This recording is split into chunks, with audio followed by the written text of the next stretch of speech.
चलिए बच्चों, आज क्लास हम लोग का 12th का टॉपिक जो कल बात कर रहे थे हम लोग क्लास 12th का रिफ्रैक्शन पर, किस पे बात कर रहे थे हम लोग? रिफ्रैक्शन की बात कर रहे थे। और इसको क्या बोलते हैं हम लोग, बताइए? अपवर्तन हिंदी में बोलते थे। और अपवर्तन के बहुत सारे फिनोमेना आपको समझा दिए गए थे। और प्रकाश का क्या अपवर्तन होता है, ये सारा डिटेल आपको पहले वाले वीडियो में लेक्चर में आपको मिलेंगे। और अब आपसे कहा गया था कि कुछ और बेसिक चीजें आपको बताई जाएंगी, वो सारी चीजें आपको आज के क्लास में बताया जाएगा कि क्या क्या अपवर्तन के और सारे फिनोमेना होते हैं। तो अपवर्तन क्या होता है बच्चों? तो वो हम बोले थे आपको, क्या होता है कि जब प्रकाश की किरण एक माध्यम से दूसरे माध्यम में जाती है तो अपने मार्ग से क्या हो जाती है, विचलित हो जाती है। वो सारा फिनोमेना हम लोग पढ़ चुके थे। आज आपको ये जानना है कि मान के चलिए आपके पास बहुत सारे एग्जाम्पल के तौर पर आपको समझाएं। जैसे मान लीजिए कि ये हमारे पास एक, और उसी टॉपिक में आपको बच्चों बताया गया था कि रिफ्रैक्टिव इंडेक्स, जिसको हम लोग बोला करते थे अपवर्तनांक।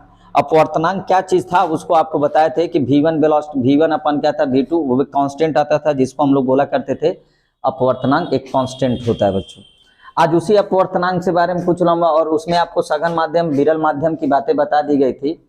जब प्रकाश की किरण विरल माध्यम से सघन माध्यम में जाती हैं तो अभिलंब की ओर झुक जाती हैं, और जब प्रकाश सघन माध्यम से विरल माध्यम की तरफ जाती हैं तो अभिलंब से दूर हट जाती हैं। उसी के बेसिस पर आप हम लोग आज कुछ एग्जाम्पल के तौर पे समझेंगे कि मान के चलिए कि आपके पास ये क्या है, ये इस सरफेस पर ये क्या है, नॉर्मल है। आप पहले यहाँ पर देखिए कुछ एंगल हम लोग आई दे इसके साथ। यहाँ पर मान लीजिए ये वाला एंगल कुछ दिया गया आई, तो ये एंगल होगा I1 मान लेंगे। अगर ये मानिए मीडियम 1 है और ये मीडियम क्या मान लिया जाए 2, माध्यम 2। तो अगर मीडियम 1 ही होता, सारा मीडियम 1 होता तो लाइट कुछ ऐसे जाती बच्चों, सीधी निकल जाती ऐसे।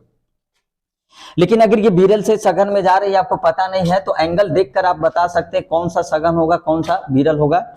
ये आपको हम डिटेल यहाँ पर बता सकते हैं। देखिए अगर मान लीजिए ये यहाँ पर इतना हो गई, ये एंगल मान लीजिए क्या हो गया, R1 हो गया, तो इतने एंगल देने पर ये R1 एंगल हुआ। तो यहां से यहां तक ये क्या हो गया, डिविएट हो गया बच्चों। ये क्या बोलते हैं, डेविएशन। इसको क्या बोलते हैं बताइए, डेविएशन। और डेविएशन को हिंदी में बोला जाता है विचलन। क्या बोला जाता है, विचलन। तो इतना एंगल ये क्या हो गया, विचलन हो गया। इतने एंगल आई देने पर, आपतन कोण देने पर इतना एंगल विचलन। मान के चलिए कि फिर इस ये सरफेस का क्या है, नॉर्मल, जिसको अभिलंब बोला करेंगे हिंदी में हम लोग। कुछ एंगल चेंज कर दिया जाए, इससे थोड़ा सा बढ़ा दिया जाए। ये एंगल मान लीजिए ये हमारे पास क्या है, एंगल I2 है। अब मान लीजिए ये यहाँ पर एंगल R दिखाया, इसका नाम दे देंगे R2।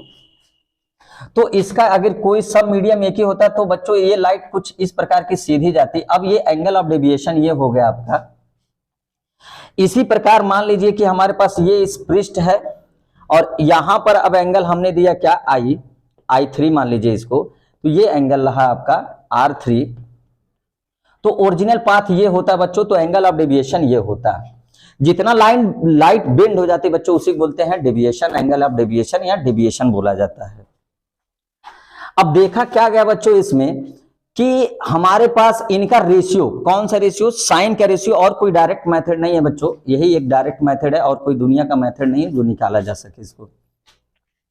यहां पर देखा गया कि साइन क्या लीजिए, साइन का रेशियो साइन I1 अपन क्या लिया जाए, साइन R1 लिया जाए। इसी प्रकार साइन क्या लिया जाए बताइए, I2 लिया जाए। और साइन क्या लिया जाए, R2 लिया जाए। इसी प्रकार तीसरे मीडियम की बात किया जाए तो आप क्या लेंगे, साइन I3 लेंगे और साइन क्या लेंगे, R3 लेंगे। देखा गया बच्चों कि साइन I1 अपन साइन R1 और साइन I2 अपन साइन I3, साइन I3 अपन साइन R3 जो था, इन सब का एक नंबर जो आता था वो नंबर होता था कांस्टेंट, जिसको हम लोग लिखा करेंगे म्यू से। ये वैल्यू हर जगह क्या होती थी, कांस्टेंट होती थी।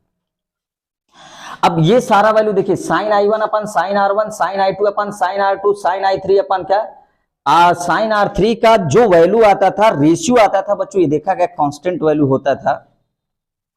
और ये कांस्टेंट वैल्यू, और यहां पर एंगल जो बदल रहा है, देखिए ये एंगल ऑफ डेविएशन यहां पर है, विचलन कोण यहां पर है, यहां इसका विचलन कोण है, यहां पर ये विचलन कोण है। ये डिसाइड करता है कौन बच्चों, यहां पर देखिए R3, यहां पर R2, यहां पर क्या है R1, तो कितना बेंड होगा, एंगल ऑफ डेविएशन कितना होगा, या R की वैल्यू आप निकालना चाहते हैं यहां पर कि कितना एंगल R होगा, कितना एंगल R1 होगा, कितना एंगल R2 होगा, कितना एंगल R3 होगा, ये निकालना चाहते तो आप यहां से सिंपल तरीके से म्यू बराबर जब लिखेंगे sine i upon sine r, तो यहां से जब साइन आर की वैल्यू निकालेंगे बच्चों तो आपको मिलेगा साइन आई अपान क्या बताइए म्यू। अब आपको क्या पता चल रहा है बच्चों, देखिए जितना जिस मीडियम का रिफ्रैक्टिव इंडेक्स ज्यादा होगा बच्चों, यहां पर देखिए जितना रिफ्रैक्टिव इंडेक्स ज्यादा होगा उतना आर क्या होगा, कम होगा। एकदम पॉइंट वाली नोट करिए इसको कॉपी पर। जिस मीडियम का रिफ्रैक्टिव इंडेक्स ज्यादा होगा बच्चों उसका आर जो होगा एंगल ऑफ रिफ्रैक्शन, जिसको हिंदी में बोलेंगे क्या अपवर्तनांक कोण या एंगल ऑफ रिफ्लेक्शन, उसको बोलेंगे अपवर्तन कोण बच्चों।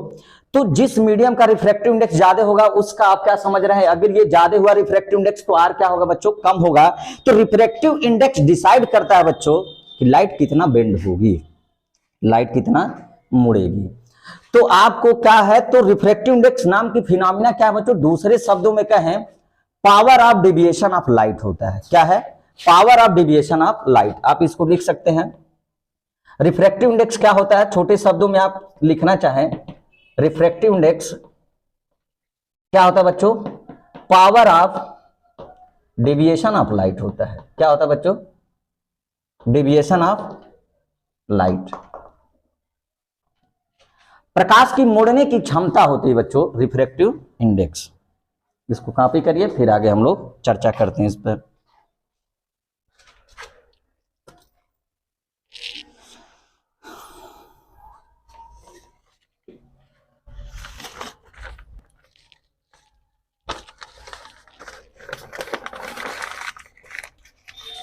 चलिए, तो आप क्या समझे बच्चों यहां पर कि ये वाला रिफ्रैक्टिव जो इंडेक्स होता है वो क्या बताया गया आपको, power of deviation of light. बच्चों रिफ्रैक्टिव मतलब प्रकाश की मोड़ने विचलन करने की क्षमता होती है। क्या होती है, प्रकाश की विचलन करने की क्षमता। आप अपने शब्दों में लिखेंगे तो अच्छा रहेगा, प्रकाश का विचलन की क्षमता।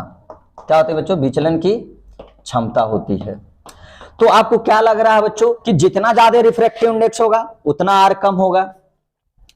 अगर आर आप डिसाइड कर लिए कि आर ज्यादा हो रहा है कम है तो बच्चों ये कंफर्म है, मेरी गारंटी, आप माध्यम को पहचान लेंगे। किसको पहचानने की बात किया जा रहा है, अरे ऐसा कैसे हो सकता है सर, बोल रहे आर को देखकर आप क्या कर सकते हैं, मीडियम की पहचान कर सकते हैं। तो बच्चों आर को देखकर मीडियम को पहचाना जा सकता है। ये किस तरह पहचाना जाएगा आपको हम बता दें। आप देखिए अभी बोले आर रिफ्रैक्टिव इंडेक्स जितना ज्यादा होगा बच्चों उतना आर कम होगा। इसी के बेसिस पर आप कर सकते हैं, किसी भी मीडियम को आप पहचान सकते हैं बच्चों। यहां पर जो हम लोग बात करेंगे अभी देखिए, हम आपको क्या होता है कि अधिकतर पॉलिटेक्निक में एक छोटा सा क्वेश्चन पूछ दिया था बच्चों, वहां पर कंफ्यूज हो गए बच्चों। और आपके भी हो सकता है कि एग्जामिनर वाइवा ले और डायरेक्ट आपसे पूछ दे कि ये क्या होगा, कौन सा मीडियम होगा, आपको बताना रहेगा।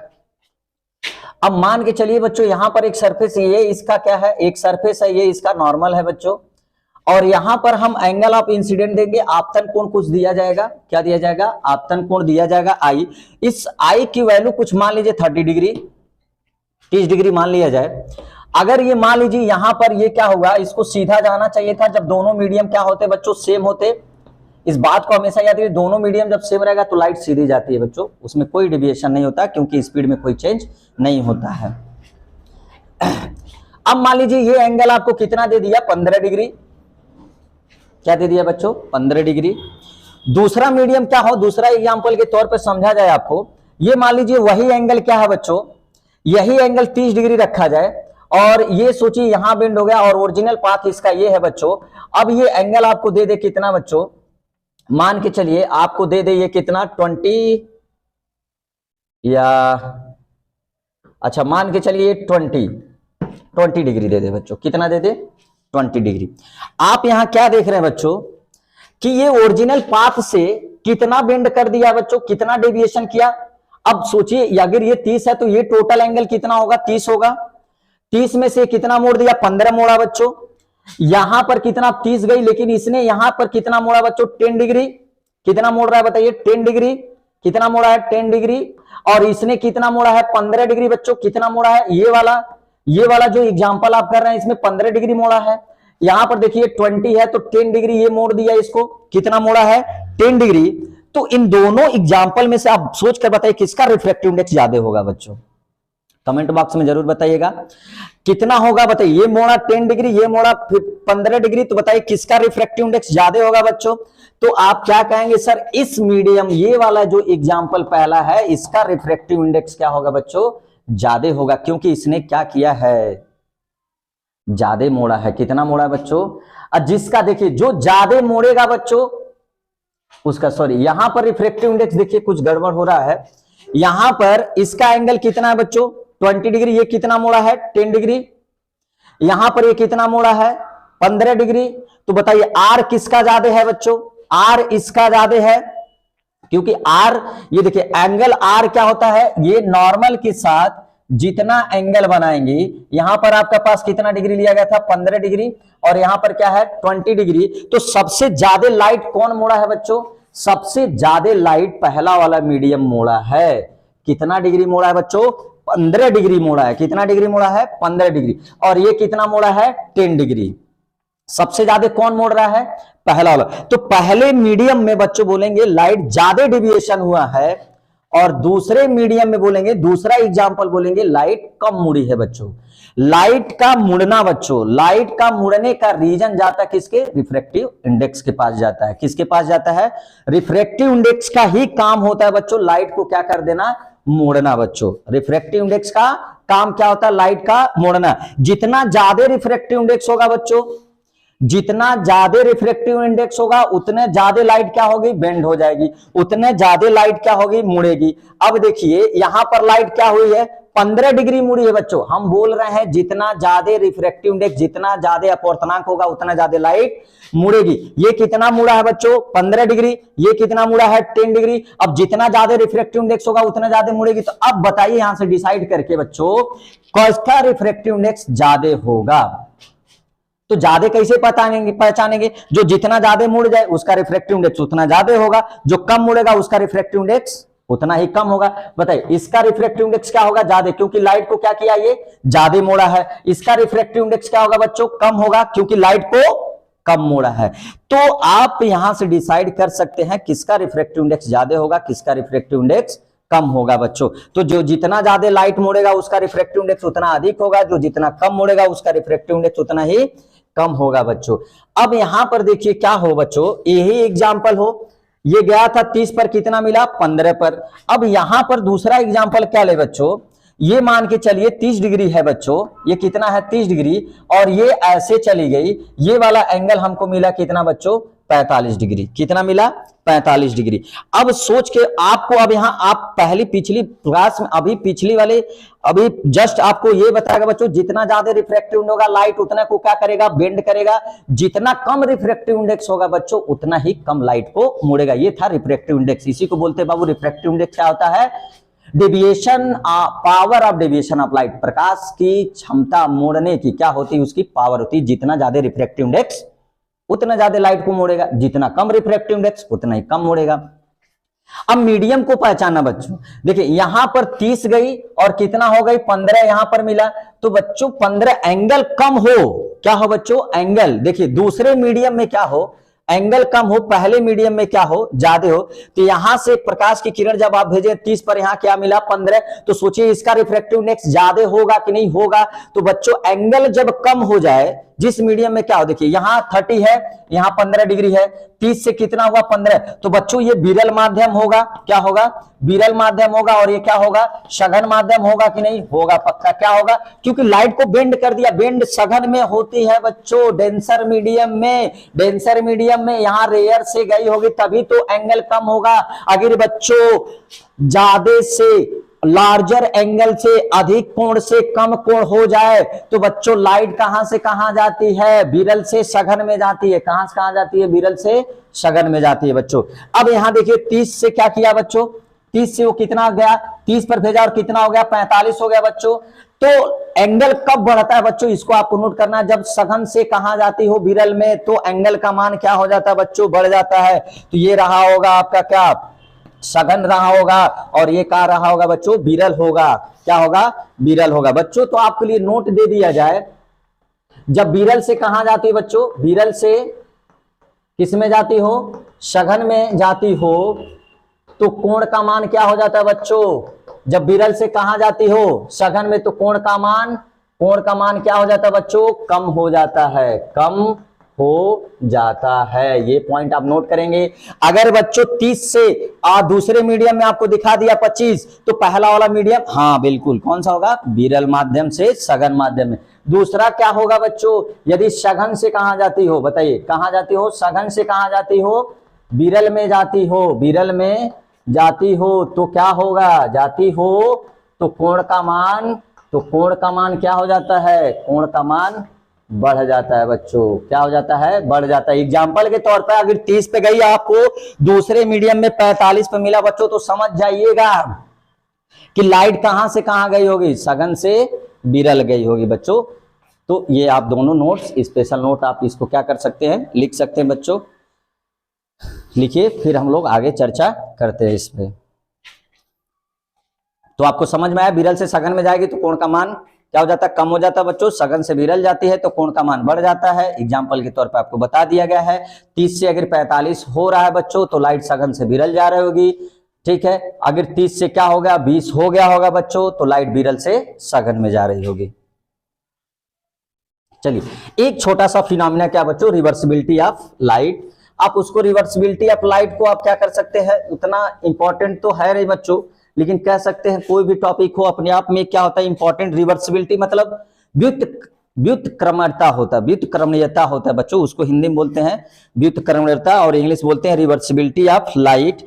तो रिवर्सिबिलिटी ऑफ लाइट के पढ़ने से पहले कुछ बच्चों का एक डाउट होता था, आपके कल के लेक्चर में आपके बताए थे कि सर अगर लाइट बेंड ना हो, ना ही अभिलंब की ओर झुके, ना ही अभिलंब से दूर हटे। बच्चों इंपॉर्टेंट क्वेश्चन है, देखिए कि लाइट ना ही अभिलंब की ओर झुके, लाइट ना ही क्या हो, अभिलंब से दूर जाए, लेकिन लाइट एक मीडियम से दूसरे मीडियम में जाए बच्चों, तो क्या, जैसे मान के चलिए, क्या अगर मान लीजिए आपके पास ये मीडियम 1 है, ये क्या है, मीडियम 2 है, और ये लाइट एंटर की बच्चों ऐसे, ये हमारे पास लाइट है, ये प्रकाश की किरण है बच्चों, ये दूसरे मीडियम में गई, तो अब ये क्या बताइए, क्या ये दूसरे मीडियम में अभिलंब की ओर झुकी या अभिलंब की ओर ना झुके। तब बच्चे कहते सर यहाँ तो परावर्तन हुआ नहीं, रिफ्रैक्शन हुआ नहीं, क्योंकि ना तो लाइट अभिलंब की ओर गई है, ना तो लाइट अभिलंब से दूर गई है बच्चों।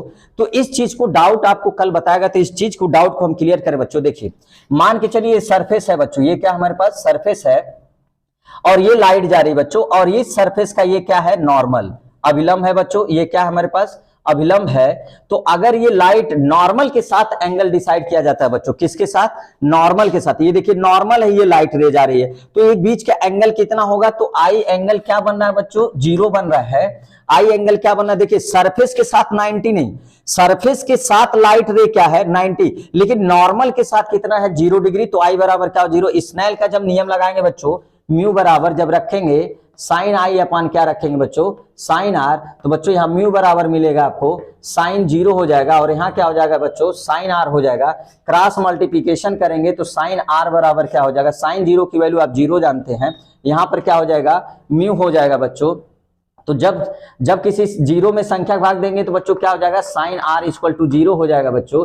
और यहाँ क्या लिखेंगे, साइन आर इक्वल टू क्या लिखेंगे, साइन 0 लिखेंगे, तो आर भी कितना हो गया बच्चों, 0 हो गया। आर क्या है पहचान की बताइए, आर क्या है बच्चों, तो आर क्या होता है, एंगल ऑफ रिफ्रैक्शन, अपवर्तन कोण होता है कि नहीं होता है। यहां पर देखा गया अपवर्तन कोण भी कितना हो गया, आर। तो बच्चों आर 0 होने का मतलब लाइट सीधी गई होगी, बिल्कुल सीधी गई होगी। तो बच्चे पूछते हैं सर ना ही अभिलंब की ओर ना ही अभिलंब से दूर, तो रिफ्रैक्शन तो हुआ नहीं, अपवर्तन हुआ ही नहीं बच्चों। यहां अपवर्तन हुआ, वेलोसिटी कम हो गई बच्चों, क्या हो गया, वेलोसिटी, वेग क्या हो गई इसका, कम हो गया बच्चों। चाहे अभिलंब की ओर झुके या ना झुके, या अभिलंब से दूर जाए या ना जाए बच्चों, लेकिन एक चीज होती है, वेलोसिटी क्या हो जाती है, वेलोसिटी डिक्रीज हो जाती है, वेलोसिटी चेंज हो जाती है। ये होता है रियल में अपवर्तन बच्चों।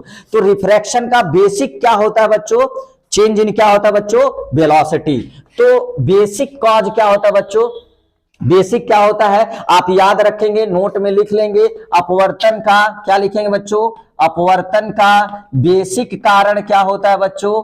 बेसिक कारण होता है वेग में क्या हो जाना? वेग में परिवर्तन हो जाना। वेग में क्या हो जाना बच्चों?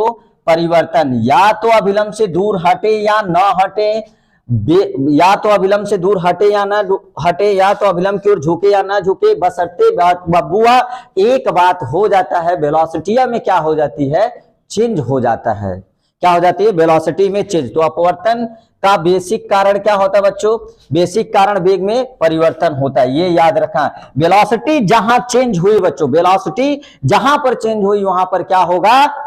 रिफ्रैक्शन होगा, अपवर्तन होगा। ये गांठ बांध लीजिए 7 फेरों के साथ बाबू।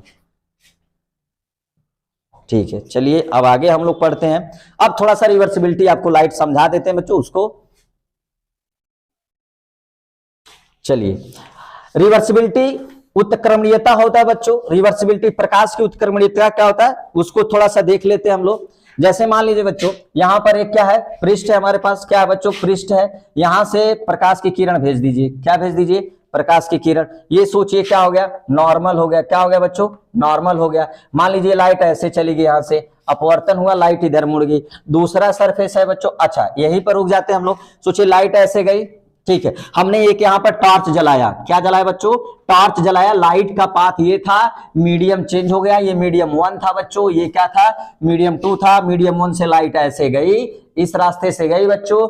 और मान लीजिए यहां पर इसका अपवर्तन हुआ, तो ये हुआ, टॉर्च यहां जलाया। फिर देखा क्या गया बच्चों? यहां से टॉर्च जलाया जाए। क्या हो बच्चों? यहां से एक टॉर्च जलाया जाए तो देखा गया कि लाइट सेम पाथ का क्या करती है? यहां से लाइट आई, फिर यहां अपवर्तन होगा, फिर इसी पाथ का अनुसरण करती, बाउंस बैक हो जाती बच्चों। इसी पाथ का, जिस पाथ से गई रहती उसी पाथ का क्या करती बच्चों?